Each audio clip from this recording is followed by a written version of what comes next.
My name is Brianne Peltzer, and I am your MC for the 4-H speaking part of the day. I am a member of 3 clubs, the John Roar 4-H Light Horse Club, the John Roar 4-H Beef Club, and the Cow Country Judging Club.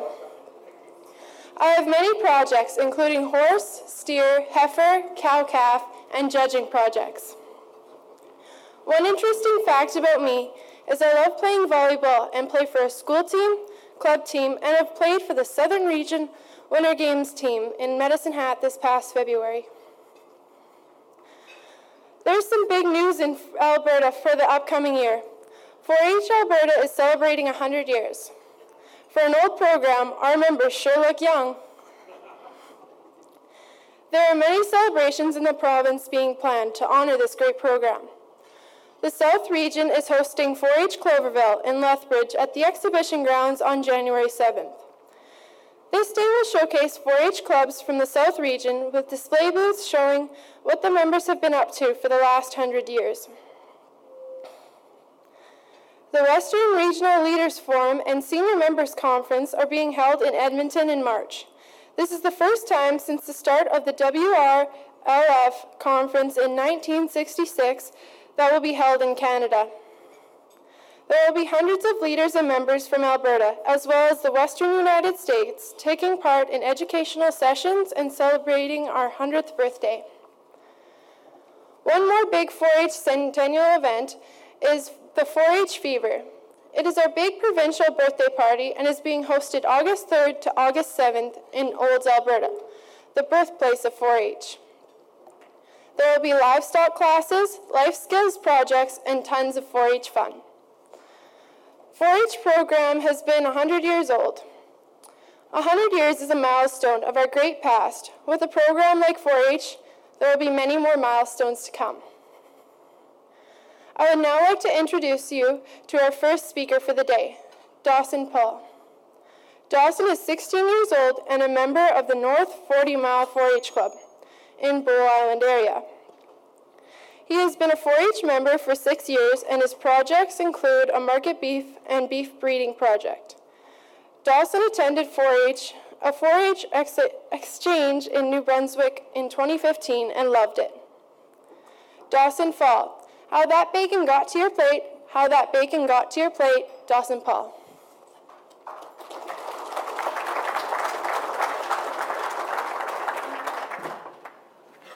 Thank you, Madam Chairperson, and thank you to all of our special guests this evening. Imagine that popping and cracking sound as that bacon is thrown into the frying pan. You soon smell that distinctive, salty smell of that sliced meat candy. Now imagine tasting some of that delicious treat. You wonder, how did that bacon make the transition from the pig and finally to your plate? Stay tuned, for soon you will discover the answer. As you can see here on this pig model, there are 4 different parts of the pig. There's the loin, the leg, the belly, and the shoulder. As I flip this model around, you can see the many different meats of the pig.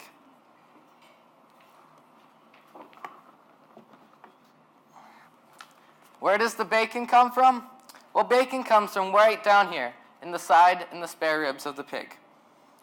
If you ask me, bacon is the best part of the pig.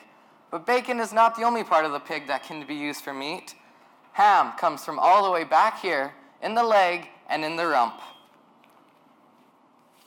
The cuts of ham can vary from the ham butt slice and fresh ham roast. I have also witnessed some people eating the ears of the pig. I remember one time a few years ago, I had a feast over just one pig. I wasn't involved with the catching of the pig, but after doing a little research, I found a great way how to roast a pig over an open fire. This way looks just like what would have happened when we feasted over that pig. As one catches the pig and puts it to good rest, they use hot water to scrape it clean. One can use a rotating machine or spin it manually when they cook it. It takes about an hour per 10 pounds, therefore patience is key. Once it is cooked, someone has to slice it, then bon appetit, you are ready for your feast. When I tried that roasted pig, I was really thrilled by the exhilarating taste that made my taste buds go crazy. Like I said before, there are some who eat the ears of the pig. During that feast, I was one who ate part of the ear. I can safely say that the ear is not the best part of the pig. Did you know that pork is one of the most nutritious meat and produces a higher percent of edible meat products than any other meat animal? This is why many choose to raise pigs. Pigs also reproduce faster and in greater number, and most efficiently convert grain and other feed products into edible meat products. And another plus of pigs, they produce the best tasting bacon. Yes, it's true that bacon can be taken from turkey, chicken, lamb, goat, and even beef, but to tell you the truth, bacon is made to be taken from the pig. Ah, pigs. Their meat tastes so good. Take a look over here. Every part of the pig has a useful purpose. I know some may think that bacon is bad for you, but bacon is so good that those who think bacon is bad for you should give up thinking. Life is always better with bacon. Did you know that it's proven that bacon can actually benefit you? Bacon contains vitamin B12, a condition marked by a deficiency of red blood cells. It also boosts vitality. In other words, it boosts one's energy level. Just look at this bacon.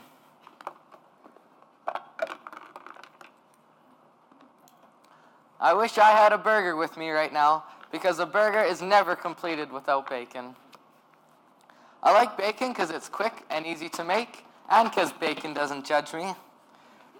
Why did the pig go into the kitchen? Because he felt like bacon. This is what bacon is. It's a cured meat or smoked that is preserved. It is cut from the side of the pigs in the spare ribs. The flat pieces are trimmed in a mixture of salt, sugar, and a small amount of sodium nitrate. The salt preserves the meat and gives it its flavor. The sugar overcomes a too salty taste and makes it more agreeable to the taste. The sodium nitrate helps preserve the red color of the meat. After curing, the bacon is smoked over a hardwood fire to help preserve it and give it a better flavor.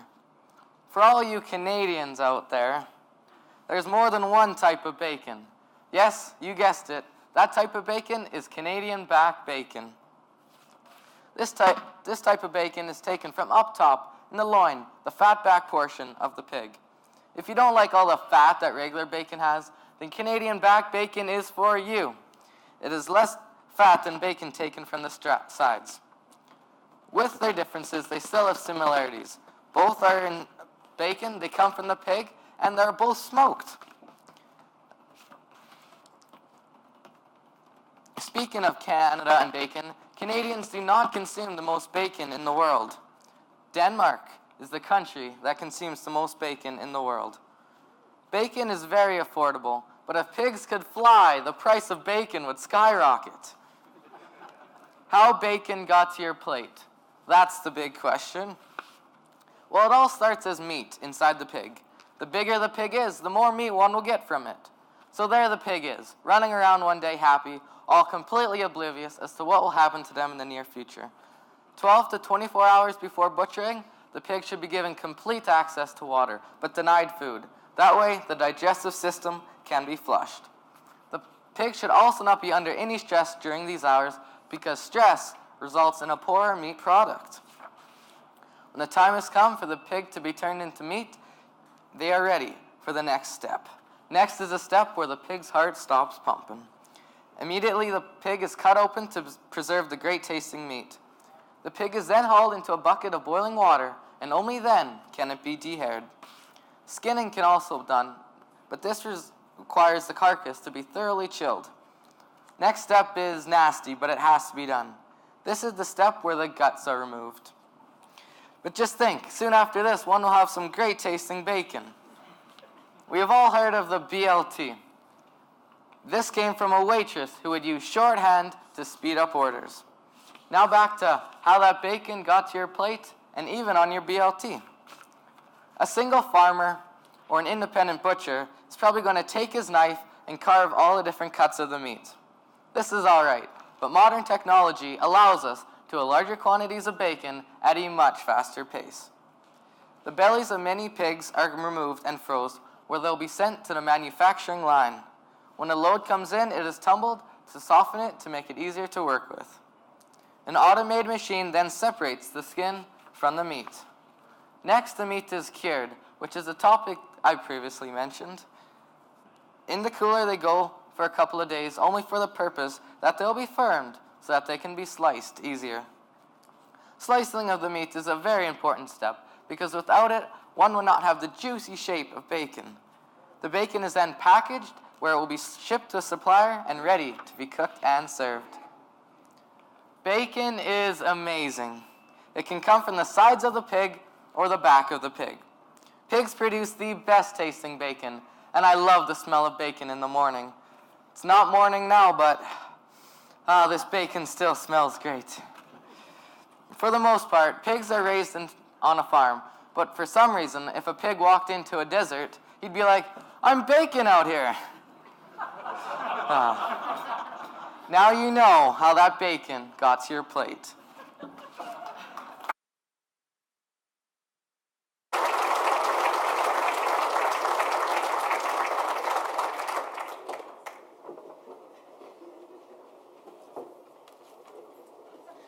Thank you, Dawson. Unfortunately, our next speaker was unable to attend. So our next speaker will be Rylan Beasley. Rylan is 11 years old and is a fellow member of the John Ware 4-H Beef Club in the Brooks area. He has been a member for 4 years and has a cow-calf project as well as a steer project. Rylan loves hunting, as you will find out, and shot his first deer a few weeks ago. Rylan Beasley, the thrill of the hunt, Rylan Beasley.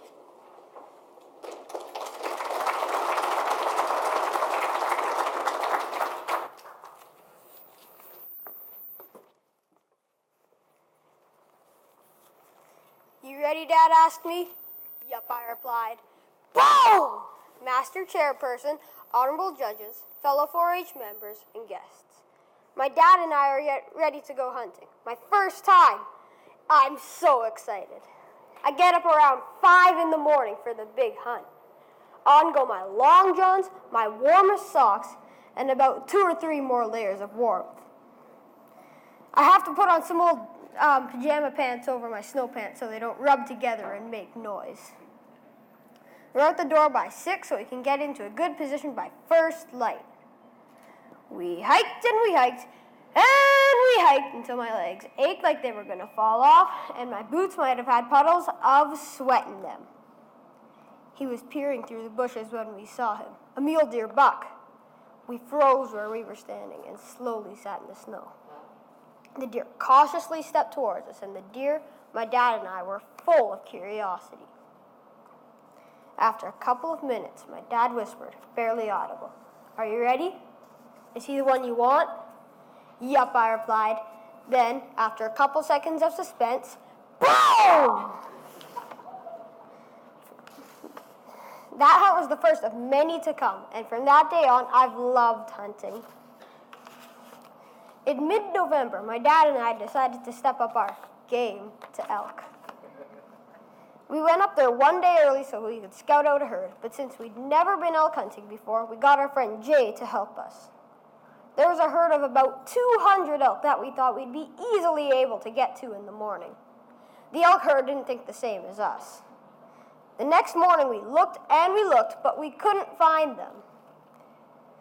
Then, through our binoculars, we could see something, maybe elk coming out of some bushes. We hiked over there to see what it was. Turns out the herd of elk ran down the hill that they were on and were about 3 or 5 kilometers away from where they were the day before.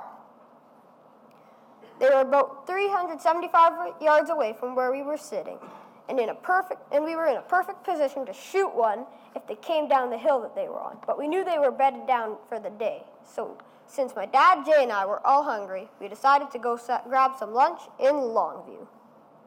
When we were driving back to get in the same position we were in earlier, Jay told me that he was hiding a bull elk in his backyard. What was funny was that he spotted a bull elk in his backyard, but I didn't know his backyard was 10,000 acres in the foothills of the Rocky Mountains. We got our binoculars out, and the elk was the funniest looking thing I ever saw. He was a 5x2? He wasn't the best elk, but he had a deformed skull. That didn't really matter, though, because we were hunting for meat. Dad very slowly got his gun ready, and after a couple seconds of suspense, boom! We hunted all morning and didn't get anything, but later in the day we got the job done, and now I know why it's called hunting, not killing. The early mornings, the sweaty boots, the aching legs, and the frozen fingers. Those, I'll admit, aren't very fun, but the tasty meat, the trophy on the wall, and most importantly, the thrill of the hunt make that all worthwhile. When hunting season starts back up, good luck finding me.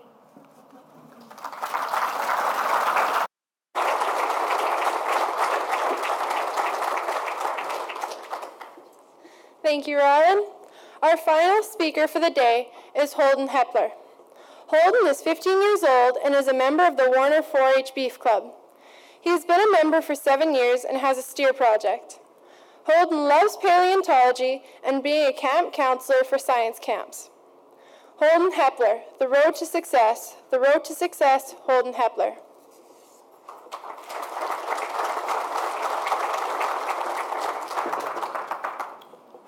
There's only one road to success, and that road is hard work. Madam Chairperson, honorable judges, friends, family, and guests.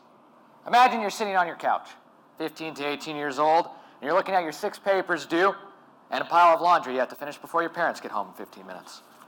You wonder to yourself, how did I get myself in such a pickle? And you could blame it on your schedule or on your parents, but most likely you are having a common case of procrastination.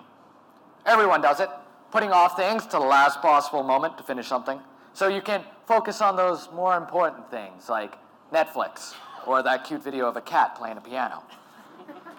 Well, today, I'm here to tell you why you shouldn't procrastinate and get out there and do something you believe in. Every person has something different. We all have that fuel to fight for something. This passion burns deep within our veins. The things we hold near and dear to our heart vary from person to person. For some people, fighting for equality like Martin Luther King is the most important thing in their life. But to others, it might just be simple as being a good father to your son. Now, what a few of you may be thinking is, how does this have anything to do with my procrastination problem? Well, that's where you're running into problems, is you need the motivation to do the things you want to do, which brings me to my 3-step method to removing procrastination from your life and becoming a hard-working, goal-oriented individual. Step 1, finding your purpose. As I mentioned before, find what makes your fire burn, your clock tick, your heart beat. Discover what makes you you, and make every task goal-oriented to that. For me, when I was a little 9-year-old boy, I always wanted to be a paleontologist. So every night before I went to bed, I'd read a book about dinosaurs. So that way, when I was in the field, I could prepare myself for that specific job. These were only a few steps that I took becoming a goal-oriented, hard-working individual. I also made every meaningless task goal-oriented to my end goal. I'd be writing poems or drawing in LA, and those things are 2 things I hated. At age 9, I would make them dinosaur-related, so not only would I want to finish them, but it would lead me to my end goal. This led me to scoring a job at my local dinosaur museum at the ripe age of 11. This was a huge step to my current job at the Royal Tyrrell Museum of Paleontology. And for those of you who don't know, that is a big deal.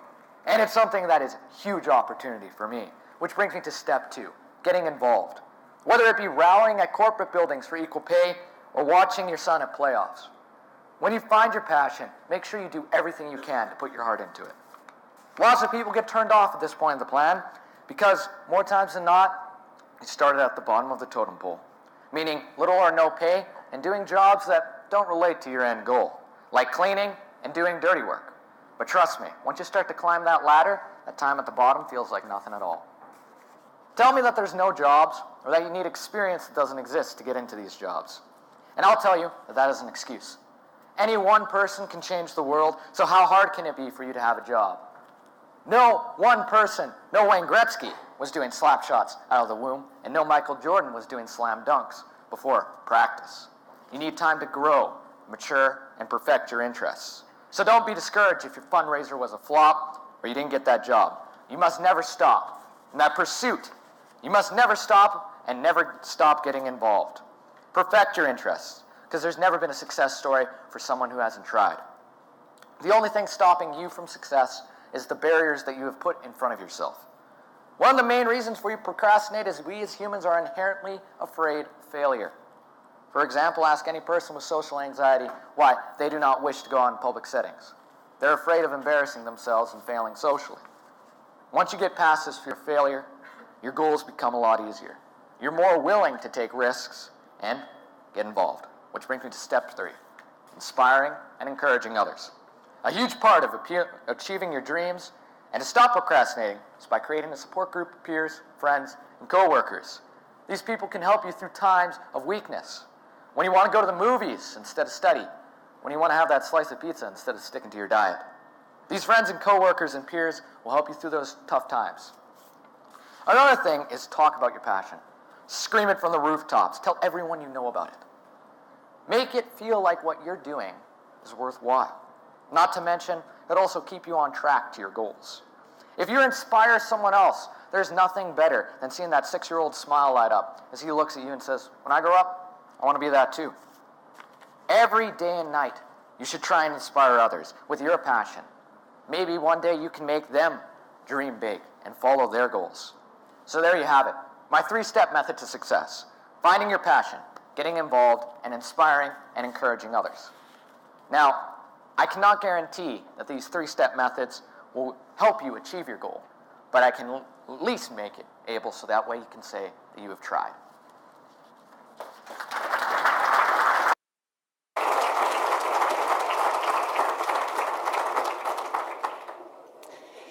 Thank you, Holden. On behalf of the 4-H program, I would like to take this opportunity to thank Farming Smarter for, oh dear, for giving our 4-H members this opportunity to come and speak in front of you today. I hope you enjoy the rest of your conference.